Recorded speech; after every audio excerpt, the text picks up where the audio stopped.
Oke, kita lanjutkan masih mengenai materi 5 unsur. Teori 5 unsur. Jadi penerapan 5 unsur di dalam TCM. Ada 5 penerapan teori 5 unsur dalam kedokteran Cina atau TCM. Yang pertama adalah fisiologi, kemudian patologi dan diagnosis, kemudian pengobatan dan terapi diet atau pola makan, dan penggunaan herbal atau jamu. Yang pertama, 5 unsur di dalam fisiologi.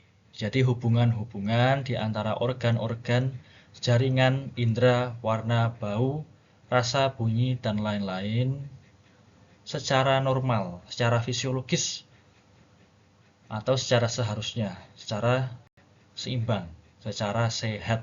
Intinya seperti itu. Ada 2 rangkaian, yaitu rangkaian menghasilkan dan juga rangkaian mengendalikan. Kita masuk kepada rangkaian menghasilkan. Nah, di sini sudah dipersesuaikan bahwa kayu itu liver, api itu jantung, tanah itu limpa, logam itu paru, dan air itu ginjal. Jadi sesuai urutannya, liver menghasilkan jantung, jantung menghasilkan limpa, limpa menghasilkan paru-paru, paru-paru menghasilkan ginjal, ginjal menghasilkan liver. Menghasilkan atau bisa diganti dengan kata menyuburkan atau memberi nutrisi atau membantu. Jadi liver menyuburkan jantung atau liver membantu kerja jantung atau liver menutrisi, memberi gizi pada jantung, menyuburkan. Intinya seperti itu.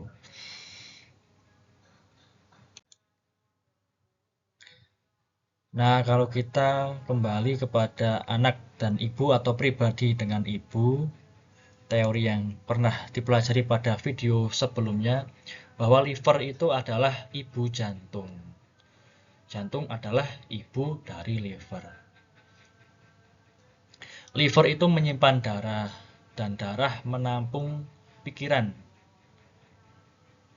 Ya, liver itu menyimpan darah, sedangkan darah itu menampung pikiran. Itu di dalam TCM. Darah itu menampung pikiran.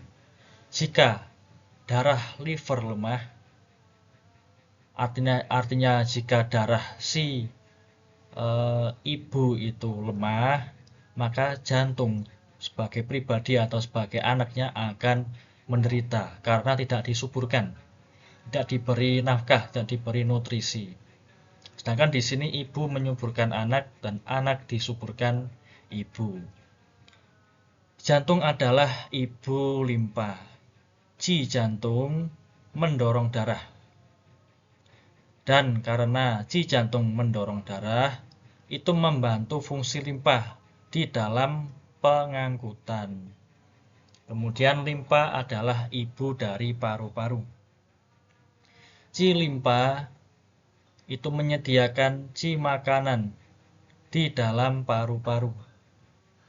Nah, ji makanan itu nantinya berinteraksi, bercampur dengan udara, kemudian membentuk ji pengumpul.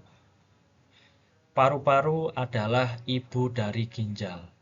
Ji paru-paru itu turun menemui ji ginjal, dan ji paru dan dengan ji ginjal itu saling berkomunikasi. Dan paru-paru itu juga mengirim zalir atau cairan turun ke bawah ke ginjal. Ginjal adalah ibu liver. Yin ginjal itu menyuburkan darah liver. Jadi yin ibu itu menyuburkan yinnya si anak. Maka diringkas menjadi sebuah prinsip, ibu menyuburkan anak. Anak disuburkan oleh ibu. Kemudian pada rangkaian fisiologis yang kedua yaitu rangkaian mengendalikan. Nah, ini juga sudah dipersesuaikan. Liver adalah kayu, jantung adalah api, limpa adalah tanah, paru adalah logam, ginjal adalah air. Jadi liver itu mengendalikan limpa, limpa mengendalikan ginjal, ginjal mengendalikan jantung, jantung mengendalikan paru, paru mengendalikan liver. Nah, mengendalikan itu sebenarnya juga membatasi organ yang dikendalikan supaya tidak berlebih. Dan juga tiap organ yang mengendalikan itu akan membantu fungsi organ yang dikendalikan. Nah, ini langsung pada contoh organnya. Liver itu mengendalikan limpa dan lambung. Maka liver itu juga membantu fungsi lambung dalam membusukkan dan mematangkan makanan. Dan juga membantu fungsi limpa untuk mengubah bentuk dan mengangkut sari-sari makanan tersebut. Jadi liver itu membantu tugas-tugas dari limpa dan lambung. Selain mengendalikan supaya tidak berlebihan. Ada dua fungsi, mengendalikan dan membantu. Kemudian limpa itu mengendalikan ginjal. Limpa dan ginjal mengubah bentuk zalir. Sama-sama mengubah bentuk zalir atau cairan. Kerja limpa dalam mengubah bentuk dan mengangkut zalir itu sangat-sangat membantu pengubahan bentuk oleh ginjal. Limpa membantu ginjal dan juga pengeluaran zalir. Pada intinya selain mengendalikan agar tidak berlebih, juga limpa membantu tugas ginjal. Ginjal mengendalikan jantung. Ginjal mengatur air dan harus mengalir ke atas ke jantung untuk menyuburkan jantung. Supaya apa? Supaya menyeimbangkan agar api jantung itu tidak berlebihan. Jadi diseimbangkan dengan air dari ginjal. Nah, di sini menjadi sebuah prinsip bahwa ibu mengendalikan anak dan anak dikendalikan oleh ibu. Dibatasi dan dikendalikan supaya tidak menjadi berlebihan dan juga dibantu tugas-tugas si anak oleh ibu. Ibu membantu tugas atau kerja si anak.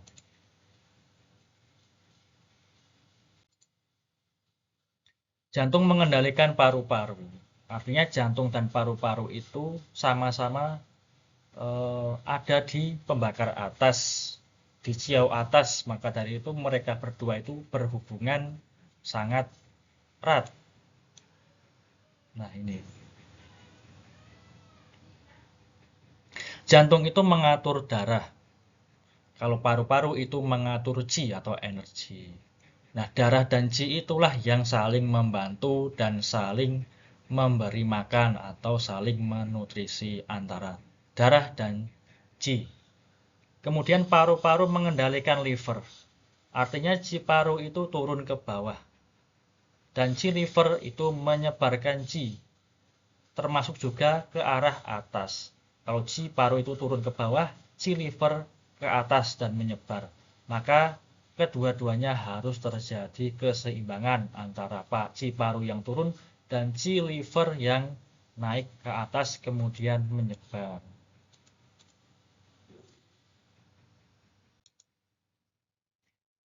Oke, kita masuk pada catatan-catatan yang perlu diingat. Yang pertama, air itu sebagai pondasi.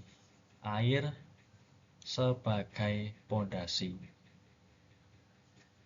Air di sini yang dimaksud air adalah ginjal. Persesuaian air adalah organ ginjal. Air sebagai pondasi unsur-unsur yang lain. yaitu ginjal sebagai pondasi yin dan pondasi yang semua organ lain di dalam tubuh manusia. Karena di dalam ginjal itu ada api gerbang vitalitas atau Mingmen dan juga ada esensi atau Qing yang sifatnya yin. Jadi kalau Mingmen itu sifatnya yang, esensi sifatnya yin.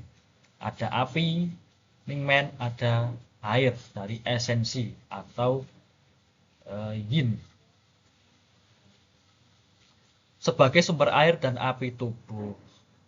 Nama lainnya disebut juga sebagai sumber yin asli dan yang asli atau yuan yin dan yuan yang. Nah, ini contoh pada praktek klinisnya. Kekurangan yin ginjal sebagai pondasi yin seluruh organ di tubuh. Yin ginjal itu sebagai pondasi seluruh yin di tubuh. Jika kekurangan yin ginjal, maka mudah menyebabkan kekurangan pada yin liver dan yin jantung. Kekurangan yang ginjal sebagai pondasi seluruh yang di tubuh itu dapat menyebabkan kekurangan yang limpa dan juga kekurangan yang paru-paru. Nah, ini ada catatan tambahan bahwa ginjal itu juga menyimpan esensi.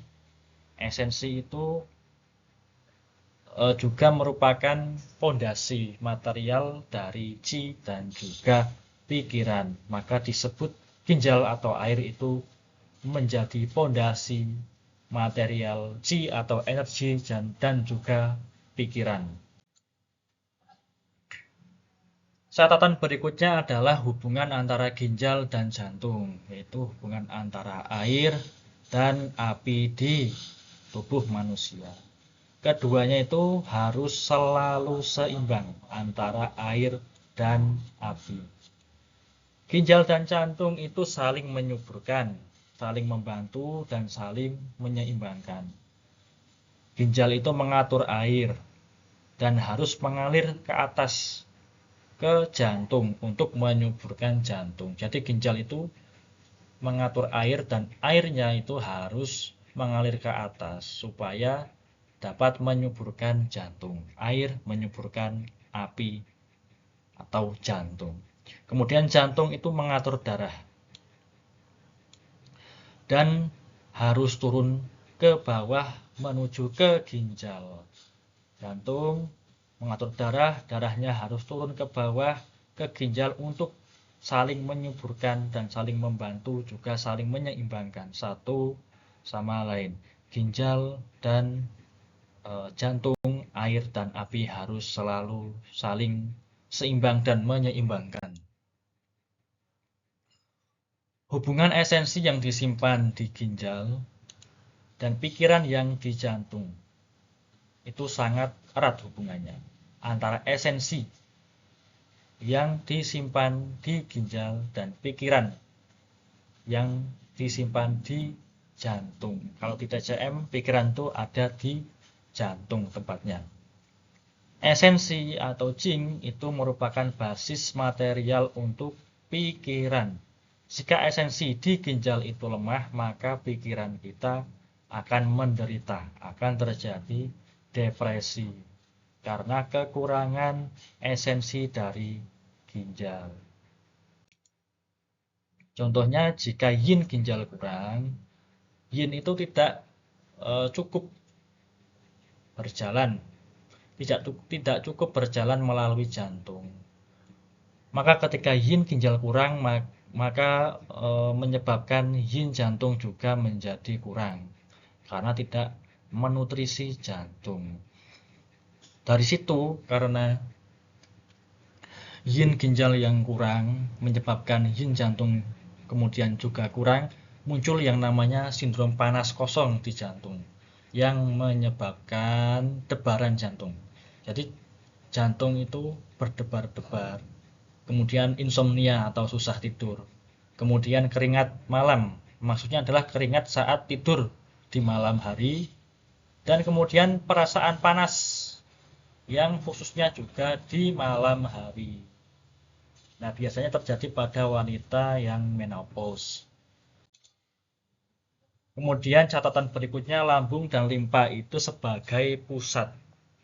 Artinya bahwa lambung dan limpa itu sebagai akar dari chi pasca langit, dan juga limpa lambung itu sebagai asal usul chi dan darah. Yang mana chi dan darah ataupun chi pasca langit itu disarikan dari makanan-makanan yang diproses oleh limpa dan lambung. Nah, dari sari-sari makanan tersebut yang diproses oleh limpa dan lambung itu nantinya yang akan menyuburkan, akan disebarkan ke organ-organ yang lainnya. Maka dari itu disebut sebagai asal-usul chi dan darah. Limpa dan lambung adalah asal-usul chi dan darah. Dengan menyelaraskan lambung dan limpa, maka secara tidak langsung bisa menambah persediaan energi organ-organ lain. Jika kalau lambung dan limpanya bagus, baik bekerja dengan tepat, maka dan selaras, maka organ-organ lain persediaan energinya juga tercukupi. Nutrisi dari limpa lambung juga dapat mencukupi organ-organ lainnya. Limpa dan lambung sebagai pendukung jantung. Nah, misalnya dalam kasus kekurangan chi jantung yang kronis, yang sudah parah, yang sudah lama, ataupun kekurangan darah jantung yang kronis juga. Nah, pada khususnya ketika irama jantung itu tidak teratur iramanya, detakan jantungnya itu tidak teratur, sangat penting untuk menambah persediaan energi lambung. Misalnya kita pakai titik ST36 untuk menambah persediaan energi lambung. Limpa juga menghasilkan darah yang dibutuhkan oleh jantung. Dua-duanya sama-sama penting dalam proses pembentukan chi dan juga proses pembentukan darah. Peran tanah dalam siklus musim-musim ini pernah kita bahas sebelumnya dan akan diperjelas lagi bahwa tanah itu tidak mewakili suatu musim. Ya, di dalam tabel persesuaian itu tanah itu netral, tidak mewakili suatu musim tertentu. Tapi tanah itu menyimbolkan tahap akhir dari setiap masing-masing musim. Karena pada akhir musim, energi musim itu kembali ke tanah untuk mengisi energi dan kemudian berganti atau menghasilkan musim selanjutnya. Di dalam tubuh manusia itu lambung dan limpa itu juga baik untuk ditambah persediaan energinya pada setiap akhir musim, khususnya pada akhir musim dingin. Supaya apa? Supaya tubuh kita dapat mengisi kembali energi sebelum tubuh kita beradaptasi kepada musim-musim berikutnya. Oke. Persesuaian 5 unsur di dalam fisiologi. Yang perlu diingat sebagai sebuah catatan bahwa ada ketidaksesuaian atau perbedaan antara teori 5 unsur dengan teori organ dalam. Teori organ dalam nantinya akan ada pembahasan tersendiri. Nah, di mana letak perbedaannya? Misalnya ketika jantung. Pada teori 5 unsur itu dikategorikan dengan api. Tapi pada teori organ dalam, ginjal yang sebenarnya merupakan sumber api di dalam tubuh. Nah, disitulah letak perbedaan antara teori 5 unsur dan juga teori organ dalam.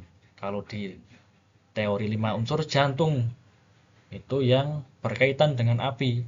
Tapi kalau di dalam teori organ dalam sebenarnya ginjal yang merupakan sumber api dan juga air di dalam tubuh manusia. Kita ke contoh-contoh persesuaian 5 unsur di dalam praktek klinis. Pada kayu atau liver, bahwa warna hijau di wajah itu menandakan ketidakseimbangan atau gangguan di liver. Nah, warna kayu kan persesuaiannya adalah warna hijau. Rasanya rasa asam. Rasa asam di dalam diet, artinya di dalam pola makan kita. Kita mengkonsumsi makanan yang memiliki rasa asam, itu menguntungkan liver, baik buat liver. Tapi jika berlebihan, justru akan merusak liver. Kemudian indera mata. Mata juga bersesuaian dengan kayu atau liver. Itu disuburkan dan dilembabkan oleh liver, terutama oleh yin atau darah liver. Urat daging atau tendon juga disuburkan dan dilembabkan oleh liver. Dan emosi yang terkait dengan liver atau kayu itu adalah kemarahan yang bisa membuat liver macet, dan ketika liver macet juga dapat menimbulkan emosi marah. Jadi sama-sama saling berkaitan. Kemarahan itu bisa membuat liver macet, dan liver ketika macet juga dapat memicu atau menimbulkan emosi marah. Nah, kalau bunyi-bunyian berkaitan dengan liver atau kayu itu adalah berteriak di dalam kemarahan. Itu berkaitan dengan liver. Dari contoh teori persesuaian 5 unsur, kita ambil satu hal yang membuat kita dapat memahami bahwa teori 5 unsur itu juga tidak mutlak atau relatif, sebagaimana ketika kita memahami teori yin dan teori yang mana itu juga tidak mutlak atau relatif. Nah, ini contoh ketidaksesuaian teori 5 unsur dengan teori yang lainnya. Jantung itu termasuk api di dalam teori 5 unsur dan dianggap paling penting dari semua organ. Tetapi pada teori organ dalam, sebenarnya ginjal yang paling penting atau sebagai pondasi organ-organ lainnya, dan juga menjadi sumber api bagi tubuh. Karena itu justru ginjal yang memberikan api pada organ lain, termasuk jantung, menurut teori organ dalam. Jadi antara teori 5 unsur dan teori organ dalam berkaitan dengan api itu berbeda. Nah, kemudian berkaitan dengan organ indera, misalnya mata. Kalau di teori 5 unsur itu termasuk bersesuaian pada kayu atau liver, dan disuburkan juga dilembabkan oleh liver. Tetapi liver itu bukan satu-satunya organ yang mempengaruhi mata, karena banyak organ lain yang berkaitan dengan mata, menyuburkan dan melembabkan mata seperti ginjal, jantung, dan organ-organ lainnya. Jadi tidak hanya mutlak liver. Begitulah contoh ketidakmutlakan teori 5 unsur dalam praktek klinis. Lidah itu dihubungkan dengan jantung atau api. Tetapi lidah tidak hanya memantulkan organ jantung. Seperti ketika kita belajar mengenai diagnosa lidah. Di situ akan ditemukan berbagai area-area diagnosa organ pada lidah, yang mana itu tidak hanya jantung. Sebagaimana gambar di samping ini ada ginjal. Ginjal itu di bagian pangkal, nanti di tengah-tengah ada limpa lambung, di samping ada liver sama kantung, empedu.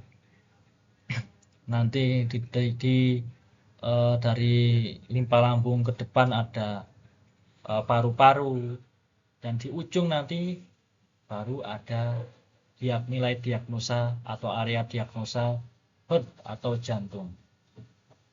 Kemudian telinga itu juga dihubungkan dengan ginjal dalam teori 5 unsur, karena dinutrisi atau diberi gizi oleh esensi ginjal.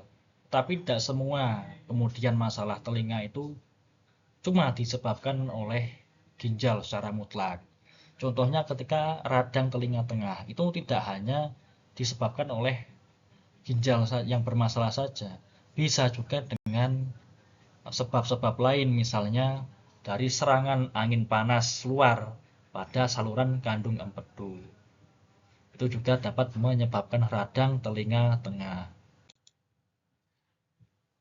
Oke, kita masuk pada poin kedua, 5 unsur di dalam patologi.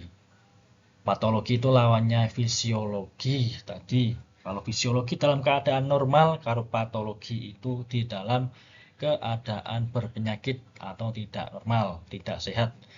Hubungan-hubungan di antara organ-organ, jaringan indera, warna, bau, rasa, dan bunyi yang terganggu atau tidak normal, atau berpenyakit, atau tidak seimbang.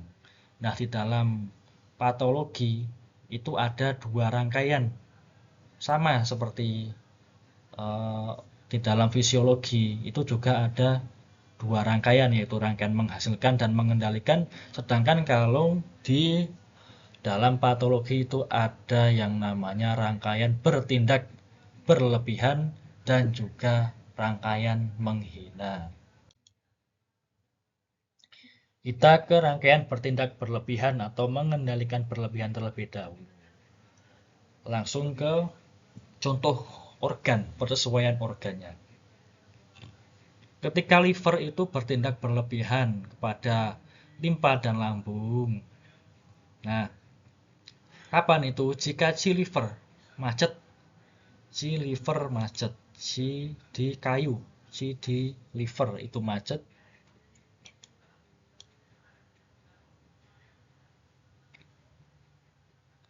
maka C liver yang macet, C liver yang berpenyakit itu bisa menyerbu lambung, menyerbu tanah, kayu menyerbu tanah, sehingga merusak fungsi pembusukan dan pematangan lambung, dan juga menyerbu limpa, sehingga merusak fungsi pengubahan bentuk dan pengangkutan limpa.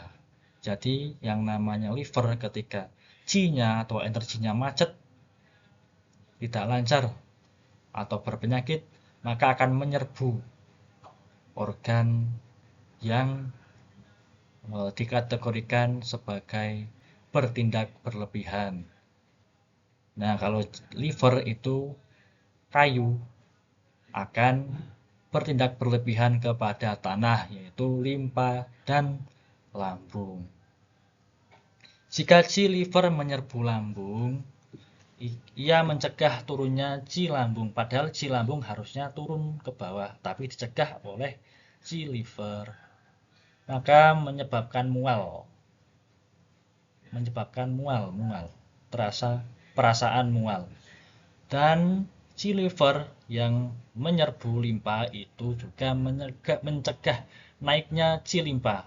C limpa yang harusnya naik itu dicegah, terhalang oleh C liver yang macet, sehingga fungsi-fungsi limpa dalam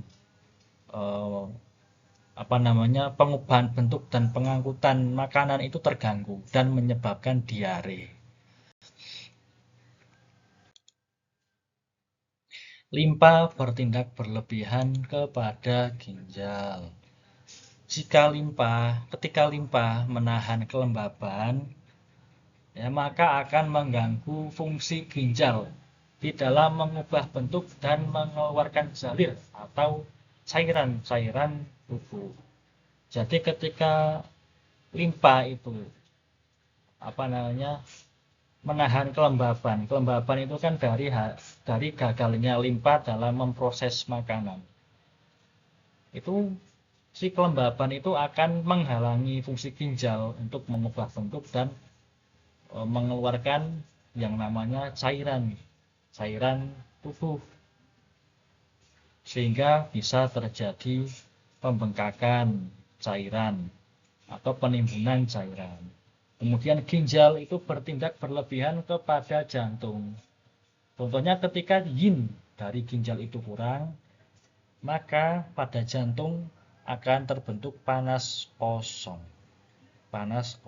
Yang salah satu cirinya yang tadi sudah kita pelajari, seperti jantung yang berdebar, susah tidur atau insomnia, dan pikiran yang tidak tenang, gelisah, dan lain sebagainya. Kemudian jantung bertindak berlebihan kepada paru-paru. Misalnya api jantung itu mengeringkan zalir paru-paru, mengeringkan cairan atau yin paru-paru. Si api itu yang terlalu membara, yang terlalu berkobar, itu akan mengeringkan cairan pada paru-paru, sehingga paru-paru itu kekurangan yin atau kekeringan. Kemudian paru-paru atau logam ya bertindak berlebihan kepada liver atau kayu. Nah, ini jarang terjadi sebenarnya dalam prakteknya. Yang sering terjadi itu sebenarnya ketika kekurangan paru-paru, balikannya, kekurangan bukan kelebihan. Kekurangan paru-paru itu dapat memicu kemacetan qi dari liver. Itu yang sering terjadi. Kemudian kita pada rangkaian patologis berikutnya, yaitu rangkaian menghina. Rangkaian menghina seperti yang telah kita pelajari adalah kebalikan dari rangkaian mengendalikan. Karena yang dikendalikan lebih kuat dari yang mengendalikan. Contohnya ketika limpa itu lebih kuat daripada si liver, bukannya si liver yang mengendalikan limpa, tapi limpa yang memberontak, si anak memberontak kepada si ibu, yaitu liver, sehingga limpa merusak liver. Jika limpa itu menyimpan kelembaban, ya karena kelembaban itu dihasilkan dari gagalnya limpa dalam mengolah makanan, sehingga terjadi kelembaban, airnya itu loh tidak bisa diolah dengan baik, sehingga justru menjadi kelembaban. Itu bisa meluap, bisa banjir, dan mengganggu aliran bebas qi liver, yang harusnya qi liver itu bisa bergerak leluasa ke segala arah, justru terganggu, terhalang oleh kelembaban air yang membludak yang dihasilkan dari gagalnya limpa dalam memasak atau memproses dan mengangkut cairan. Kemudian ginjal merusak limpa. Ginjal itu ketika dia gagal mengubah bentuk cairan, maka si limpa akan terhalang. Pergerakan si limpa itu akan terhalang oleh kelembaban yang dihasilkan oleh ginjal. Kemudian jantung merusak ginjal. Api jantung itu juga bisa, panasnya bisa mengarah ke bawah, ke ginjal, sehingga karena panas dari jantung, api di jantung mengarahnya ke bawah, itu juga bisa menyebabkan kekurangan yin atau esensi atau cairan pada atau air pada ginjal. Apinya jantung mengeringkan airnya ginjal. Kemudian paru-paru merusak jantung. Paru-paru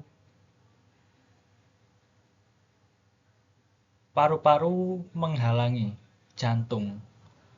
Paru-paru yang macet itu bisa menghalangi jantung dan merusak sirkulasi qi di jantung, karena yang harusnya sirkulasi qi jantung itu bergerak dengan leluasa justru dihalangi oleh macetnya qi paru-paru. Liver merusak paru-paru. Qi liver yang macet ke atas itu bisa menghalangi dada. Ketika qi liver macet itu biasanya karena kemarahan. Kalau dari emosi, itu bisa dari kemarahan yang lama ataupun yang terpendam, sehingga menimbulkan qi liver yang macet. Nah, qi liver yang macet itu bisa mengarah ke atas, ke dada, ke wilayah dada, dan menghalangi yang dinamakan pernapasan, sehingga bisa dada itu bisa merasa tertekan atau bisa sesak napas. Jadi orang yang memendam amarah, orang yang Ci livernya macet karena memendam amarah, itu biasanya pernapasannya juga terhalang dan menimbulkan sesak napas. Ada suatu catatan khusus mengenai rangkaian menghasilkan. Jadi rangkaian menghasilkan yang sejatinya tadi termasuk dalam rangkaian yang fisiologis atau rangkaian yang sehat, yang seimbang. Tetapi juga bisa menjadi tidak seimbang atau patologis karena dua kemungkinan. Yang pertama karena si ibu itu tidak menyuburkan atau tidak menutrisi atau tidak memberi makan si anak. Yang kedua karena si anak itu mengambil terlalu banyak atau istilah lainnya adalah merampok dari si ibu. Contoh dari si ibu tidak menyuburkan anak dan anak mengambil terlalu banyak dari ibu, yaitu ketika liver atau ibu itu tidak memberi makan jantung atau anak dari liver. Ketika darah liver kurang, ketika si ibu itu kurang, maka menyebabkan kurangnya darah jantung atau darah si anak. Ibunya lemah, maka si anak tidak diberikan nafkah oleh si ibu sehingga sama-sama kekurangan. Nah, kemudian kurangnya darah jantung itu bisa menyebabkan debaran jantung dan insomnia atau susah tidur yang kronis atau berkepanjangan. Kalau contoh jantung atau anak merampok liver atau ibu, itu ketika darah jantung lemah, itu akan menyebabkan kekurangan umum di seluruh tubuh, kekurangan umum darah, dan mempengaruhi penyimpanan darah di liver. Yang mana liver kan tugasnya menyimpan darah. Ketika itu terjadi, kurangnya darah liver itu akan menyebabkan haid yang sedikit darahnya atau jadwalnya tidak menentu. Ketika darah si anak lemah itu dia akan mengambil dari si ibu, dan si ibu juga akan ikut-ikutan melemah. Jantung atau ibu tidak menyuburkan limpa atau anak itu ketika api jantung itu kurang, kemudian tidak mampu menghangatkan yang limpa, kemudian menyebabkan perasaan dingin dan juga menyebabkan diare. Limpa atau anak merampok jantung atau ibu. Limpa itu yang tugasnya menghasilkan qi dan darah, tapi malah tidak membuat darah yang cukup. Maka jantung jadi kekurangan darah yang menyebabkan jantung itu berdebar-debar, terus sering lupa karena ingatannya lemah dan susah tidur. Kemudian limpa atau ibu itu tidak menyuburkan paru-paru atau anak. Fungsi limpa ketika mengubah bentuk dan mengangkut zalir itu lemah, akan membentuk dahak dari zalir yang tersimpan, tidak terangkut. Kemudian dahak itu bisa menetap di paru-paru. Nah, dari situlah yang bisa menyebabkan kesulitan napas, sesak napas, dan juga asma. Paru-paru atau anak merampok limpa atau ibu. Ketika paru-paru itu tugasnya mengatur qi, tapi paru-paru justru kekurangan qi, maka qi limpa juga akan kurang. Yang menyebabkan tidak nafsu makan, kemudian kelelahan dan juga tinja encer karena gagal diproses oleh limpa. Dalam praktek klinis itu kekurangan qi paru dan juga kekurangan qi limpa biasanya itu terjadi secara bersamaan. Paru-paru atau ibu tidak menyuburkan ginjal atau anak. Ketika qi paru itu harus menurunkan zalir ke bawah ke ginjal, tetapi qi paru justru kurang. maka qi dan zalir itu tidak mengalir turun ke ginjal, malah tertimbun dan menyebabkan yang namanya edema atau bengkak air. Gambarnya seperti yang di samping ini. Yang normal sebelah kanan, yang kiri adalah ketika terjadi pembengkakan atau edema, pembengkakan air. Ginjal atau anak merampok paru-paru atau ibu. Jika qi ginjal itu kurang, qi gagal ditekan, yang harusnya ditekan oleh ginjal dan memberontak ke atas sehingga menghalangi paru-paru. Jadi ketika qi ginjal itu kurang, maka qi dari paru-paru itu tidak bisa diterima dan ditekan, sehingga malah memberontak ke atas sehingga menghalangi paru-paru, menghalangi napas, menghalangi dalam pernapasan di dada, sehingga menimbulkan susah bernapas, sesak napas. Ginjal atau ibu tidak menyuburkan liver atau anak. Ketika yin ginjal itu kurang, maka yin liver dan darah liver juga menjadi kurang. Nah, ketika yin liver, darah liver jadi kurang, apalagi yin ginjal juga kurang, menyebabkan telinga itu berdenging. Nah, tetapi tidak sekali dua kali telinga itu berdenging, tapi sering dan terkadang berlangsung lama dengingnya itu.